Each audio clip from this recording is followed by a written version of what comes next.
ഇനി ഇതിലേക്ക് ശകലം മഞ്ഞൾപ്പൊടി ചേർത്ത് കൊടുക്കും. ഇനി ഇതൊന്ന് അടച്ചു കൊടുക്കുക.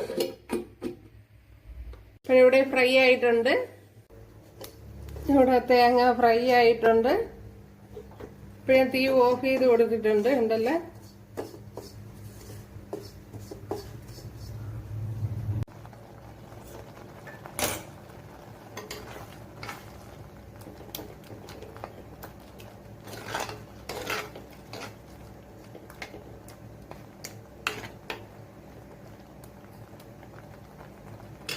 ഇനി ഇതിലേക്ക് വറുത്ത് വെച്ച തേങ്ങ ചേർത്ത് കൊടുക്കുക.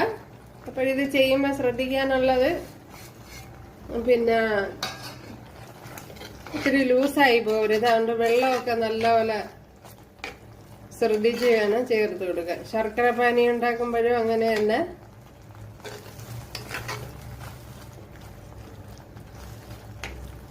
ഇനി ഇതിലേക്ക് ഫ്രൈ ചെയ്ത് വെച്ച കാഷ്യൂനട്ട് കൂടെ ചേർത്ത് കൊടുക്കുക.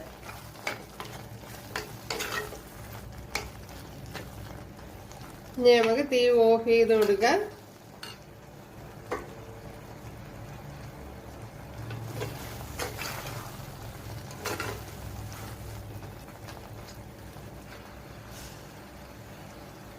കണ്ടല്ലോ നമ്മുടെ സദ്യ സ്പെഷ്യൽ മധുര പച്ചടി. അപ്പോൾ ഗ്രേപ്സ് നല്ല തണുത്തതിന് ശേഷമേ ചേർത്ത് കൊടുക്കാവൂ, അല്ലെങ്കിൽ കുഴഞ്ഞു പോകും. അപ്പോഴെല്ലാവരും ചെയ്ത് നോക്കാം. കൂട്ടുകാർക്ക് ഇഷ്ടമായാൽ ഒന്ന് സബ്സ്ക്രൈബ് ചെയ്ത് സപ്പോർട്ട് ചെയ്യുക. അപ്പോൾ അടുത്തൊരു വീഡിയോ ആയിട്ട് കാണാമെന്ന് പറഞ്ഞുകൊണ്ട് എല്ലാവർക്കും താങ്ക്സ്.